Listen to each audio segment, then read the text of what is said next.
to the Land of Dawn.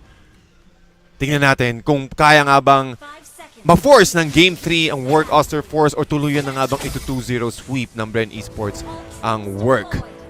Yes, that's a good question. Will Work be able to force a game number 3?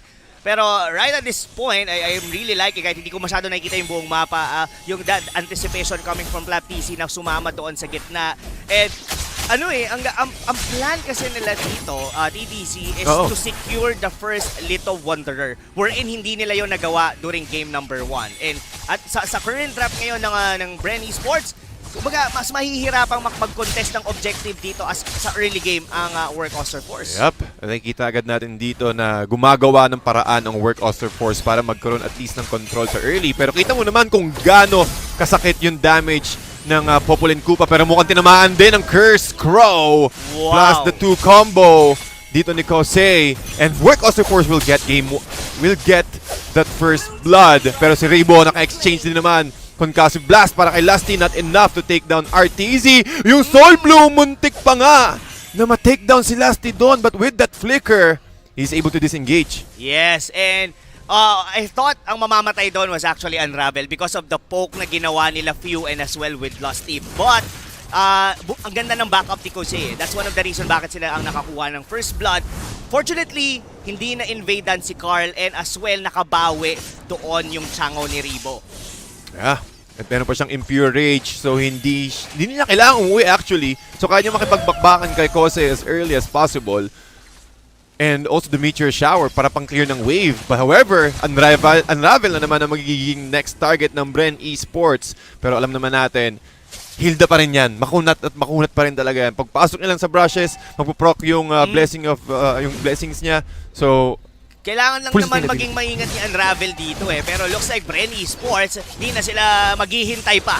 Kunin na nga ganito, they are well positioned to get the first turtle. Alam din ng Work Auster Force na hindi mo na nila pwedeng sabayan ang BREN as early as this. Dahil kailangan pa nila ng items kay Chu, kailangan pa nilang ma-secure yung mga, at least yung mga first core items na kanilang side lane. Pero may bawi naman sila, they took down Rebo on the bottom lane. And the bottom lane, they will. Kosei, mukhang hindi ata siya makakapag-wings by wings.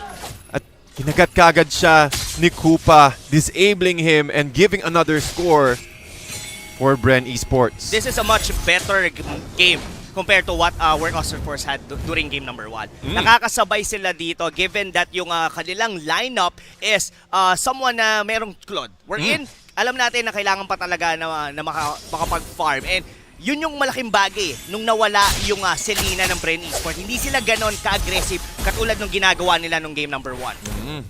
And ang ginawa nila more on, yes, merong aggressiveness, merong unting aggressiveness, pero hindi na ganon katulad ng game mo na parang almost sumasalubsob na sila. Kosei. Oh, tinamaan ng Wave the Dragon, pero enough din damage dito. Plus the Meteor Shower para ma-secure yung kill. Hindi binigyan ng pagkakataon si Kosei ng lumipad. 1-2-1 ang current standing at na-burn niya rin yung kanyang flicker from that engagement. Oo, and that was secured kasi nandun din yung Populin Koopa So, sabihin na natin hindi mapaperfect doon ni Lusty yung kanyang Way of Dragon. Kaso nga lang, sakto.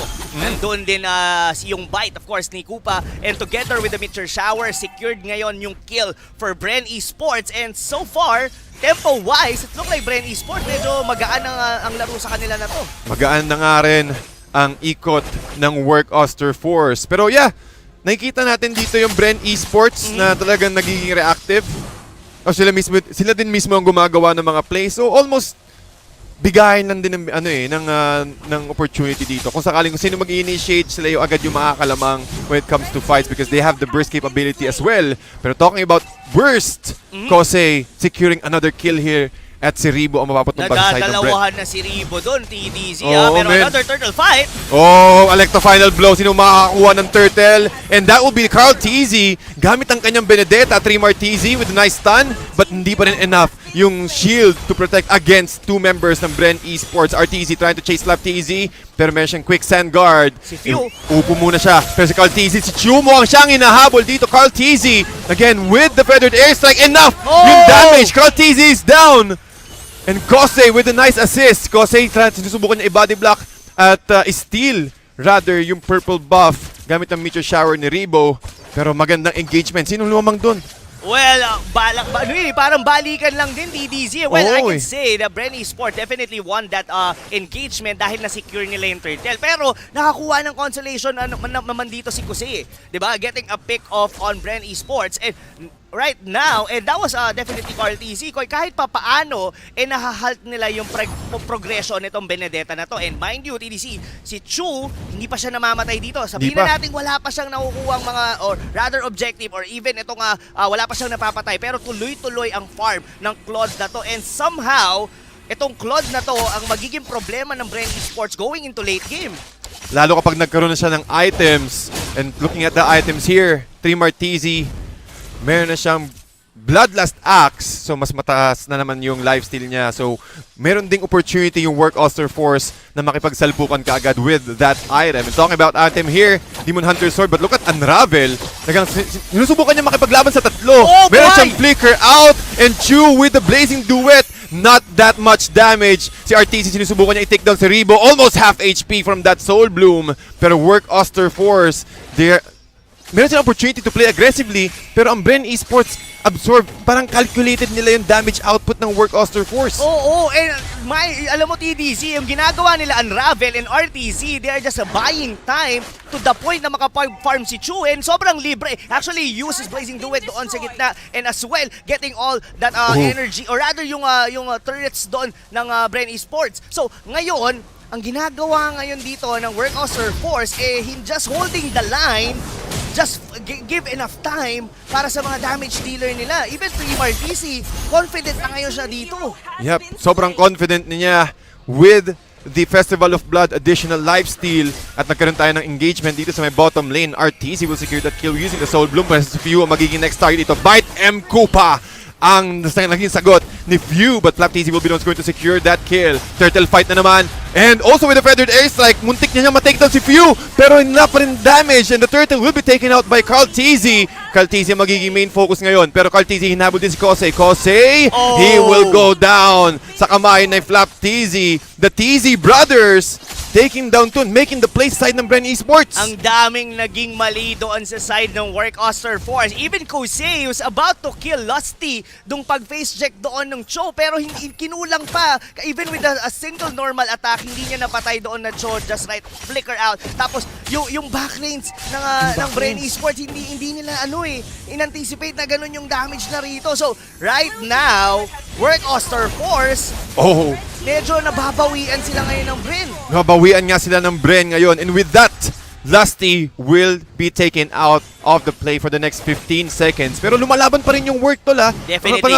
Talagang naghahantay lang din sila na, okay, kailangan lang natin i-endure yung first part of the game, pero kapag si Chu nagka-item na, meron siyang Raptor Machete plus the Demon Hunter Sword, plus siguro isa pang item, on top of that, pwede na agad silang mag-engage. Since medyo maaga pa rin naman, Rob, it's just 8 minutes, pero talking about momentum and talking about the tempo, BREN eSports ang may hawak nun. Oo, pero kailangan nila maging mindful dito TDC. We've all known, of course, Claude is definitely gonna scale on the lane. And not only that, even Kusei, napansin ko yung damage ng kanyang Feather Airstrike kanina. Just by 2 pops, kayang-kaya niya na kagad na makapatay ng mga squishy lineups dito from the BREN eSports. Yeah. Pero ang maganda lang sa BREN, yung aggression nila hindi humihinto. Talaga tuloy-tuloy to the point na ang Work Auster Force, kailangan nilang sumabay. And it all thanks to RTZ and Unravel kung paano sila nakakasabay ngayon dito sa mid-game. Look at the gold lead ngayon dito. This is what? 3,000 lead on BREN eSports, pero hindi natin masyadong ramdam yun kasi ang ganda rin ng ng depensa ng Work. Yep, and giving some space dito sa side ng Work Auster Force to at least find an opening. At yun yung magiging sagot dito ng Work Auster Force. RTZ taking out Carl TZ. Unravel ang magiging target.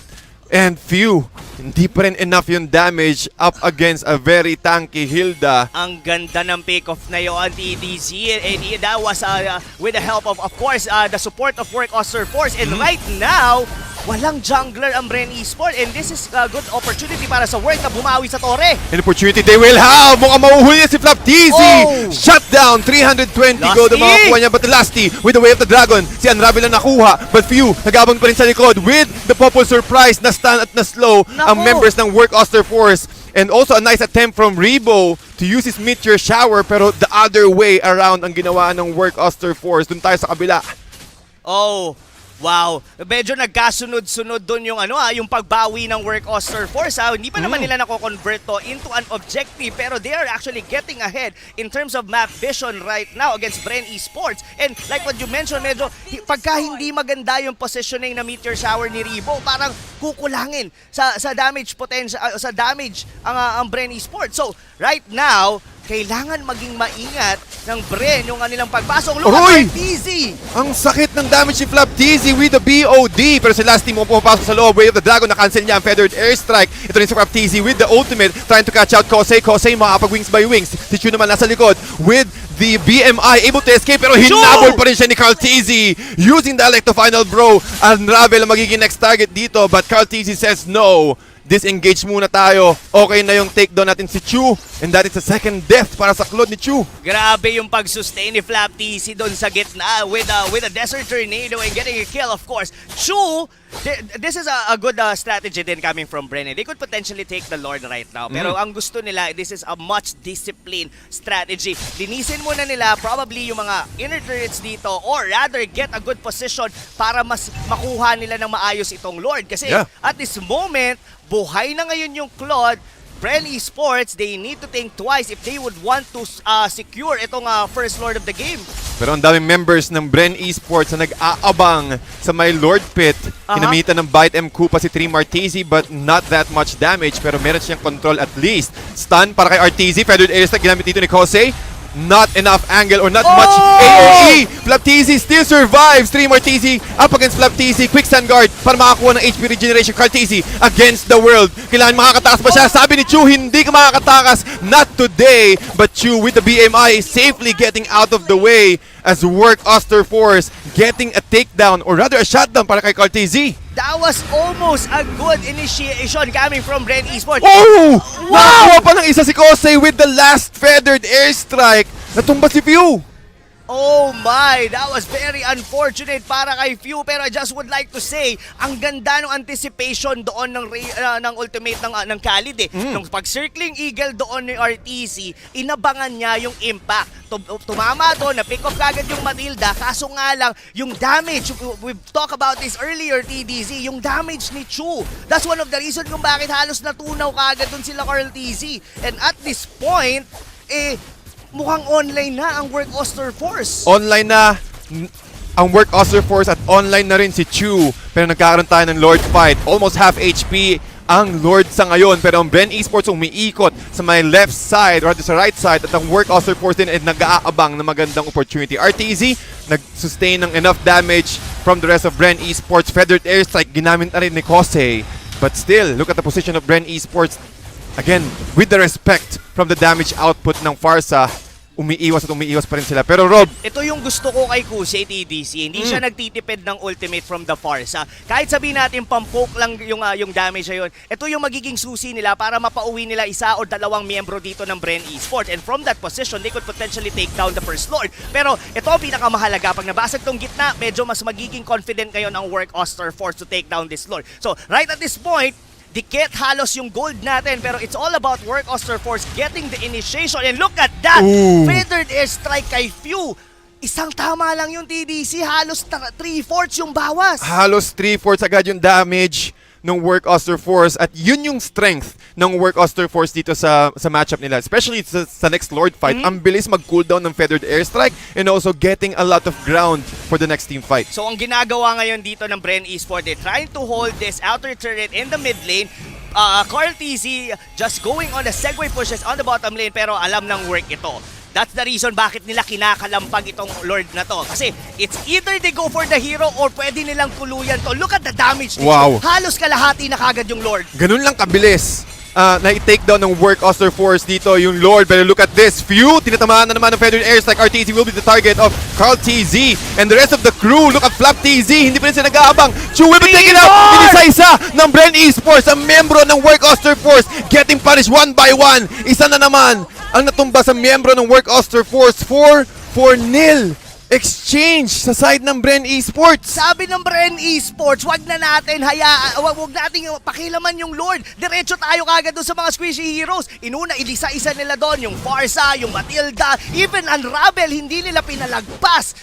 And just wow. like that, this instant replay is brought to you by Oppo A94. Atin muling tunghayan kung ano ang nangyari. Look at that. Binabawas-bawasan ng work Auster Force yung Lord. Sino ang magsa-start ng initiation na to? Look at on the back lanes. Si yung Few is actually going for RTC. The Feather Airstrike, hindi nila na-pick off doon yung Popol and Koopa. On the back lanes, ginugulo ni Flap TC. Si Kusei, that's one of the reason bakit hindi niya magamit yung kanyang ultimate na doon sa mismong teamfight. Pati ang ganda rin ng angle dun ni Meteor Shower ni Rebo at catching every members of work na nasa loob ng Lord Pit. So pagka parang trap, nakakuha ng magandang trap card. Exactly. And I really thought na magiging malaking factor yung pagtalo ni Trimmer with the Lapu-Lapu. He has the perfect bravest fighter. Sobrang brave niya. Ang problema, ubus na yung kakampi niya. Malakas ang damage output ng BREN Esports and kailangan din i-respect yung ng Work Auster Force yung capability na kaya din mag-dish out ni Flap TZ ng that much damage. Again, ito rin yung Khalid na hindi siya yung fighter na Khalid makikita mo sobrang tanky lang. Pumapalag pa rin siya with the Desert Tornado. Feathered Airstrike, tinatamaan si Rebo, pero nakakatakas pa rin ng BREN Esports doon. And si Lasty ang absorb mostly ng damage ng Feathered Airstrike at work. Nag-aabang na naman sila ulit ng isa pang member ng BREN Esports na siguro pumasok dun sa may brush area nila. Yes, but this ain't over, TDZ. That might be the first Lord na na-secure ng BREN Esports. But we still have to respect the draft of work Auster Force. They still have this Claude. Sabihin na natin medyo nagkamali sila kanina, pero they can definitely turn things around with the damage that they have. At this point is yung gold lane, or rather members nila dito, may mga complete itemizations na dito. Even with this Chu, look at that. DHS, Golden Staff, Brute Force Plate, and ang gusto kong pinili niya rito, the Queen's Wings. And this is something he might magiging malaking vital part ito sa mga upcoming team fights ng Work Auster Force. Kailangan niya rin kasi yung additional lifesteal pag nag-proc siya ng almost 50 to 60% threshold or 40% threshold. Kasi kailangan niyang smoke dun sa loob ng damage or rather sa area ng BREN Esports to get that blazing duet. Pero while that is happening, BREN Esports naka-pick off na naman si Unravel. Wala yung Hilda nila. Hindi kaya na i-sustain dito kasi ang ginagawa ng BREN, they just simply focus on single members dito ng Work Auster Force, and most likely si Unravel yun kasi siya yung laging nakaangat kasi kailangan niya mag-provide ng vision dito for his team. So right at this point, look at that, even Few, binaktor niya na yung base turret doon sa may bottom lane. So, well, BREN Esports, nasa kanila ngayon ang bola to play it slow. Almost 40 seconds in, lalabas yung susunod na Lord. Perfect positioning coming from the trap dito ni Few with his Popol and Koopa. And ang ganda ng abang ng BREN doon sa mapa. Pag may sumilip dyan, tunaw talaga. Yatap ang sisilip sa side ng BREN Esports. Esports. Ko lang, ang hirap pala magtago pagka meron kang Koopa. Oo, kasi si Koopa kasi ang hirap ka-banding lumalabas. Oo. Oh, wow. Ayaw pumasok sa loob ng brush. Pero yes, nakita mo naman yung positioning dito ng BREN Esports. Almost 5 members is nasa top part. Inaabangan lang talaga yung Lord. Pero meron na ring idea dito yung Work Auster Force since si Kosei sinubukan niya at nakakita siya ng itak na lumilipad. So it means na nandun yung mga members ng BREN Esports. Feathered Airstrike! Almost catching Rebo! Wow! From downtown, that Feathered Airstrike almost deleting the Chango of Rebo, pero good attempt, muntikan nila. Muntikan pa rin. Lalo na TDC, we are already approaching to the point na tumatagal na ang mga death timers natin. TikTok timers nga naman sabi nila. Pwede ka mag-TikTok pag na-takedown ka. Ng 20-minute mark above. Mapapaano ka ng mga when she comes in, na mapapatingin ka na lang ng mga sumasayaw. Parang si Kuya Manjin mahilig sa ganon. Pero look at this, here we go! Tinamaan na naman ng Way of the Dragon plus the Meteor Shower para kay Rebo. Unravel, not enough damage. Pero si Chu medyo sumasalubsob, naiwan siya. Hindi naka-follow through yung Work Auster Force. At matutumba si Chu for the next 55 seconds. Saktong-sakto na din yung pagkaka-respond ng Lord. So wala silang retribution pero Unravel. And also with the Feathered Airstrike from Kosei. Pero na-sandwich play ng BREN Esports ang members ng Work Auster Force. Pero with the ultimate from Flap TZ. Third siya ni Trimmer TZ. Carl TZ trying to run away. Pero si Lasty din nag-aabang din sa likod. At mukhang si Kosei ang inaabangan niya. Merong immortality dito si Lasty. Pero makakakuha ba siya? Mapapap ba nila yung immortality ni Lasty dito? But no! With the Shunpo, BREN Esports able to... Grabe yung micro-handle ni DZ. Nakita mo ba yun? Pinaglaruan nila yung pader. Oh no, these two teams is really showing up. Carl TC, hindi ka pwedeng mapitas dito. Hindi nga pwede. Wicked Council Blast with the mobility from Carl TZ. Makakatakas ulit pero si Lusty nag-umaamba. Ginagamit kanyang Jeet Kundo para lang magkaroon ng unting trap. Pero Rob, tinan mo yung top and bottom lane. Kailangan i-show muna ng work Auster Force para mas magkaroon sila ng magandang positioning, opportunity to contest the next Lord. Kasi kung iisipin mo, hindi pwede rin kasing biglang i-fake Lord, sabay si Carl TC, biglang mag-sneaky play, sumegway, makabasag. Look at that. Almost lock item and he has already a malefic roar. Dalawa sa kanila. Even si Few. Ganito ka-farm itong Popol and Kupa na to. Kaya even unravel with the tank, ramdam na ramdam niya talaga yung aso ni Few. Ang sakit talaga with the bite M Kupa. Bukod ba dun sa stun, ang taas na rin ng damage output ni Few at nakakasabay na rin siya sa mga squad niya ng BREN Esports. 61.9k. 62 ang BREN Esports, abang ang work 59. Hindi naman ganun kalayo, pero talking about objectives, isang turret na lang ang naiiwan sa work Auster Force. At this point, TDC, goal doesn't matter. Ang pinakamahalaga dito wag kang mapitas. Isa pa is yung positioning mo. Kaya ito, alam to ng work Auster Force na susubukan ng BREN Esports ngayon i-contest on Lord. Pwedeng kalampagin, tapos dumiretso sa hero. Even unravel, medyo malalim siya dito, TDC. Si Flap TZ na-absorb yung damage ng Feathered Airstrike pero na-stop siya ni Lusty. Lusty magiging next target ngayon ng work Auster Force. Pinapatakbo, but with the Meteor Shower, unravel! Buhay pa rin, but si RTZ medyo lumalim. Hindi agad nakapag-follow through. Ang work Auster Force, si Chu is also exposed. Pero si Carl TZ ang magiging main target dito. Chu is still trying to catch out the rest of the members of BREN Esports. Pero si Carl TZ with a nice jump. Raging slash, popping the immortality of Lusty. Pero na-isolate siya ngayon ng BREN Esports. Ito na ang turn ng BREN Esports with the way of the dragon. Plus the Meteor Shower. BREN Esports taking down 4. Pero okay lang yung TDC Kahit napitas nila doon si Carl TZ, halos mabubura naman lahat ng mga members dito ng World Auster Force. And to mind you, meron silang Popol and Kupa na well-farm. Kahit wala sila ritong jungler, parang meron pa rin silang isang damage dealer na nagngangalang Few. Itong Popol and Kupa na to ang mukhang makakabasag ng base na to. Oh my G!